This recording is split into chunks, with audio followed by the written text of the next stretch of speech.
আসসালামু আলাইকুম। আলহামদুলিল্লাহ এবছর শীত আসার আগেই আমরা আমাদের সবজি চাষটা শুরু করে দিয়েছি। প্রতি বছর শীত আসলে এই কাজটা আমরা করি, এতে করে দেখা যায় তেমন একটা ভালো ফলন আমরা পাই না, ভালো ফলও আমরা তেমন একটা পাই না। তো এবছর আগে থেকেই প্ল্যান করা ছিল শীত আসার আগেই এই কাজটা আমরা করে ফেলবো, অর্থাৎ আমাদের সবজি চাষটা আমরা করে ফেলবো ইনশাআল্লাহ। তাই আজকে আমাদেরকে প্রথমে যেটা করতে হবে সেটা হচ্ছে সবজির চারা এবং সবজির দানা আমাদেরকে কিনে আনতে হবে হাট থেকে। তো আজকে আমরা যে হাটে যাব ওই হাটটা মূলত আমাদের যে আরেকটা খামার রয়েছে সেই খামারের পাশেই। বেগুনের চারাগুলি কিনতে গিয়ে সবসময় আমরা একটা ঝামেলার মধ্যে পড়ি, বলে দেয় একটা হয় আর একটা। তাই আজকে আমি বেগুনওয়ালাকে বলতেছিলাম যে আপনি আমাকে লিখিত দিবেন যে বেগুনগুলা যেন আমরা যেটা বলছি ওইটাই হয়। তো উনি বললেন যে খাতা কলম নিয়ে আসেন, আমি আপনাকে এবার লিখিত দিয়ে দেবো, যেটা বলছি সেটাই হবে। তো দুষ্টামি করে ওনার কাছে খাতা কলম নিয়ে একটা লিখিত নিয়ে নিয়েছি যে আসলেই কি উনি যেটা বলছে সেটা হবে কিনা। তো যাই হোক আলহামদুলিল্লাহ কয়েকটা জায়গা থেকে আমরা বেগুন, টমেটো এবং মরিচের চারাগুলি সংগ্রহ করে নিয়েছি। এর পাশাপাশি সিমের চারা, পালং শাক এবং লাল শাক এগুলি সংগ্রহ করে আমরা চলে যাব বাড়ির দিকে। বাড়িতে গিয়ে এগুলিকে রেখে দিয়ে তারপর আমরা সজীব মামাকে নিয়ে আমরা জমিতে যাব, জমি চাষ দিব। তারপর ইনশাআল্লাহ আজকে রাতের মধ্যেই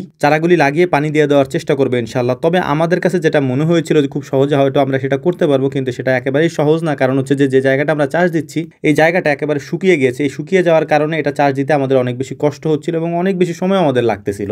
তারপর আমরা ভেবেছিলাম কাজগুলি আমরা সম্পন্ন করতে পারবো, কিন্তু দেখলাম যে না, এটা করতে করতে অর্থাৎ চাষ দিতে দিতে প্রায় সন্ধ্যা হয়ে গিয়েছে। তারপরে এটাকে এই চারাগুলিকে আমাদের লাগাতে হবে, তারপর হচ্ছে যে দানাগুলিকে ছিটাইতে হবে, সার দিতে হবে, এরপরে হচ্ছে গিয়ে মেশিন দিয়ে এখানে পানি দিতে হবে। সেটা কখনোই এখন আর সম্ভব না। এই জন্য আমরা তাড়াহুড়ো না করে আস্তে আস্তে করে কাজগুলি করার চেষ্টা করছিলাম সুন্দর করে। যেহেতু আজকে পারবো না, আগামীকালকেও আমাদের এখানে সময় দিতে হবে। আর এখন যেহেতু আমাদের এখানে ধানের কাজ অনেক বেশি, অর্থাৎ ধান আমাদের কয়েকদিনের মধ্যে উঠবে, তাই ওই ধানগুলিকে আমরা কোথায় রাখবো, তারপর হচ্ছে যে কিভাবে ওগুলোকে শুকাবো বা খড়গুলিকে কোথায় রাখবো, এগুলি নিয়ে অনেক ব্যস্ততার মধ্যে আমাদের সময় কাটতেছে। এর পাশাপাশি এই কাজগুলি আমাদেরকে করে ফেলতে হবে অল্প সময়ের মধ্যে, কারণ এখানে তেমন একটা বেশি সময় দেওয়া যাবে না। আগের দিন জমিটাকে সুন্দর মতো চাষ দিয়ে রেখে আমরা যে চারাগুলি নিয়ে এসেছিলাম ওই চারাগুলিকে আবার নিয়ে গিয়েছি। নিয়ে যাওয়ার পর ওগুলিকে আমরা হালকা পানি দিয়ে ভিজিয়ে রেখেছিলাম। ভিজিয়ে রাখার পর আজকে আবার সাথে করে ওই চারাগুলি নিয়ে এসেছি। তো এই চারাগুলিকে আজকে আমরা লাগিয়ে দেবো। এর পাশাপাশি সমস্ত কাজগুলি আমরা আজকে শেষ করব। সজীব মামাকে বলেছি সমস্ত কাজগুলি শেষ করে দিতে পারলে আমরা সবাইকে বিরিয়ানি রান্না করে খাওয়াবো নিজ হাতে আলহামদুলিল্লাহ। তো মামাও বলছেন যে ঠিক আছে আজকে যত রাত হোক এই কাজটা আমরা কমপ্লিট করবো ইনশাআল্লাহ। তবে মামাকে দেখলাম যে উনি ওনার ধান উঠতেছিল, তো উনার ধানগুলি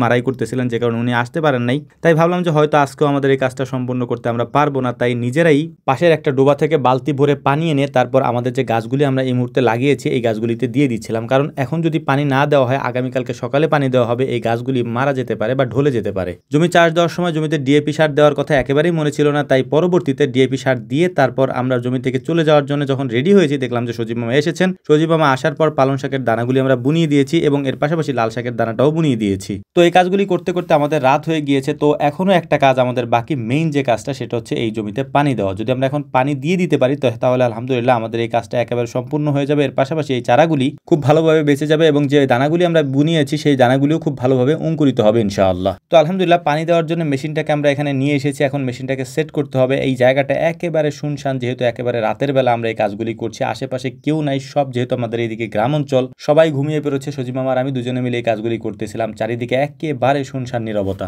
তো যাই হোক আলহামদুলিল্লাহ জায়গাটাতে আমরা সম্পূর্ণ পানি দিয়ে দিতে পেরেছি রাতের মধ্যেই। তো এখন আমার যে ওয়াদাটা করা হয়েছে যে আমি বিরিয়ানি রান্না করে খাওয়াবো, তো এইটার পালা রয়েছে ইনশাআল্লাহ। আমি সজীব মামাকে খাওয়াবো, এর পাশাপাশি যে কয়েকজন আমাদের সাথে কাজ করেছিল সবাইকেই খাওয়াবো ইনশাআল্লাহ। তো আমাদের জন্য দোয়া করবেন। আসসালামু আলাইকুম রহমতুল্লাহ।